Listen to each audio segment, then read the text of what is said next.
കഴിഞ്ഞ 3 പതിറ്റാണ്ടായി പറവൂർ ദേശത്തിന്റെ അഭിമാനമായി പ്രവർത്തിക്കുന്ന പറവൂർ സഫ്ദർ ഹാഷ്മി കലാസമിതിയുടെ 30ാം വാർഷികാഘോഷം വിപുലമായി ആഘോഷിക്കും.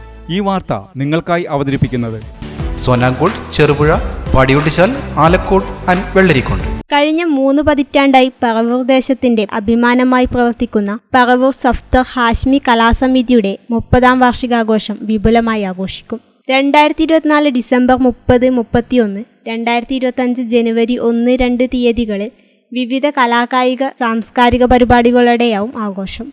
ഇതിനുവേണ്ടി 101 അംഗ സംഘാടക സമിതി രൂപീകരിച്ചു. 1994 സ്ഥാപിതമായ ഹാഷ്മി കലാസമിതിയുടെ പ്രവർത്തനം ജനശ്രദ്ധയാകർഷിച്ചതായിരുന്നു. സ്ഥാപക president N Raghu, secretary KV Prakashan തുടങ്ങിയവരുടെ നേതൃത്വത്തിൽ മികവാർന്ന പ്രവർത്തനമാണ് കാഴ്ചവെച്ചത്. നമ്മുടെ പറവൂര് പോലെയുള്ള അങ്ങേയറ്റം പിന്നോക്ക പ്രദേശത്ത് സഫ്ദർ ഹാഷ്മിയുടെ പേരിൽ ആദ്യമായിട്ടൊരു സംഘടന വരിക എന്ന് പറയും. പിന്നെ ഞാനൊക്കെ അന്ന് റെഡ് സ്റ്റാർ സർക്കാരിൻ്റെ സജീവ പ്രവർത്തകരായി പ്രവർത്തിക്കുന്ന ഒരു കാലം. ഇങ്ങനെ ഒരു ആലോചന പോയല്ലോ നമ്മുടെ നാട്ടിലെ ചെറുപ്പക്കാരിലേക്ക് എന്നത് ഞങ്ങളെയൊക്കെ വലിയ നിലയിൽ ആവേശം കൊള്ളിച്ചിട്ടുണ്ടായിരുന്നു. അത് വളരെ എടുത്തു പറയേണ്ട ഒരു സംഗതിയാണ്. തുടർന്ന് ഇങ്ങോട്ട് നമ്മൾ ഏറ്റെടുത്തിട്ടുള്ള ഓരോ പ്രവർത്തനം, ഇപ്പം നമ്മളെ വില്ലേജിലോ പഞ്ചായത്തിലോ എടുത്താലും പലപ്പോഴും യുവാക്കളെ ക്ലബ്ബുകൾ, വോളിബോള്, ഫുട്ബോള്, മറ്റ് കളികളുമായി ബന്ധപ്പെട്ടാണ് സാംസ്കാരിക പ്രവർത്തനം. സഫ്ദർ ഹാഷ്മി പിന്നെ ഇതേപോലെയുള്ള ഒരു സാംസ്കാരിക പ്രവർത്തനത്തിന് അടിയിൽ ഡൽഹിയിൽ വെച്ചിട്ട് കൊല ചെയ്യപ്പെടുക. നിരവധി ചികിത്സാ സഹായങ്ങൾ, മെഡിക്കൽ ക്യാമ്പുകൾ, ഇന്ത്യയിലെ വിവിധ പ്രദേശങ്ങളിൽ നടത്തിവരുന്ന ടൂർ പ്രോഗ്രാമുകൾ, നെഹ്റു യുവ കേന്ദ്രത്തിന്റെ കീഴിൽ തനതായ കലാപരിപാടികളും ബോധവൽക്കരണങ്ങളും, നബാർഡിന്റെ സഹകരണത്തോടെ സ്വാശ്രയ സംഘങ്ങൾ, പറവൂർ ക്ഷീരോത്പാദക സഹകരണ സംഘം തുടങ്ങിയവ സഫ്ദർ ഹാഷ്മി കലാസമിതിയുടെ പ്രവർത്തനത്തിന്റെ ഭാഗമാണ്. ആഘോഷത്തിന്റെ ഭാഗമായി ഡിസംബർ 31 വൈകുന്നേരം 5:30 ഘോഷയാത്ര, 6:30 വാർഷികാഘോഷ ഉദ്ഘാടനം, തുടർന്ന് ദഫ്മുട്ട്, കരാട്ടെ പ്രദർശനം, രാത്രി 9 മണിക്ക് ഗാനമേള എന്നിവയും നടക്കും. 2025 ജനുവരി 1 വൈകുന്നേരം 6 മണിക്ക് പറവൂരിലെ റിട്ടയേർഡ് അധ്യാപകരെയും വിവിധ മേഖലകളിൽ കഴിവ് തെളിയിച്ച വിദ്യാർത്ഥികളെയും അനുമോദിക്കും. രാത്രി 7:30 മുതൽ കലാസമിതി പ്രവർത്തകർ അവതരിപ്പിക്കുന്ന വിവിധ കലാപരിപാടികൾ നടക്കും. ജനുവരി 2 വൈകുന്നേരം 6 മണിക്ക് കർഷകരെ ആദരിക്കും.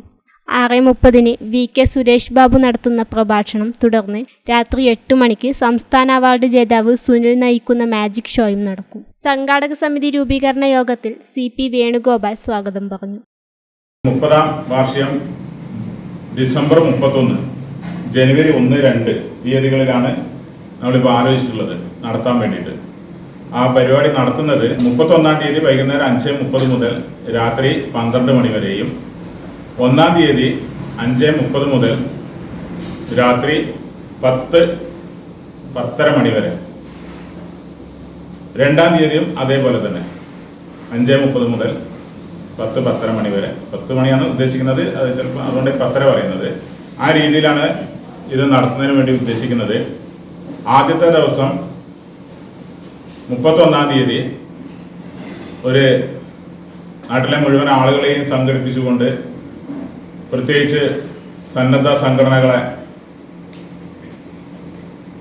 സ്വാശ്രയ സംഘങ്ങൾ, കുടുംബശ്രീകൾ, ഇവരെല്ലാം സംഘടിപ്പിച്ചുകൊണ്ട് ഒരു ഘോഷയാത്ര. C. കുമാരൻ അധ്യക്ഷത വഹിച്ചു. അതാണ് നമുക്ക് ആലോചിക്കാനുള്ളത്.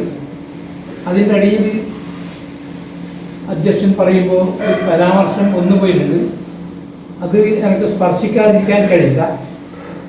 ഇവിടെ ഉണ്ടായിരുന്നൊരു വായനശാല, ദേശബന്ധു വായനശാല, ഞാൻ എൻ്റെ വീട്ടിനടുത്തേക്ക് കൊണ്ടുപോയി എന്നുള്ള നിലയിൽ TV ചന്ദൻകുട്ടി, C. Shibu, P. Narayanan എന്നിവർ സംസാരിച്ചു. സംഘാടക സമിതി ചെയർമാനായി P. നാരായണനെയും കൺവീനറായി CP വേണുഗോപാലനെയും തെരഞ്ഞെടുത്തു.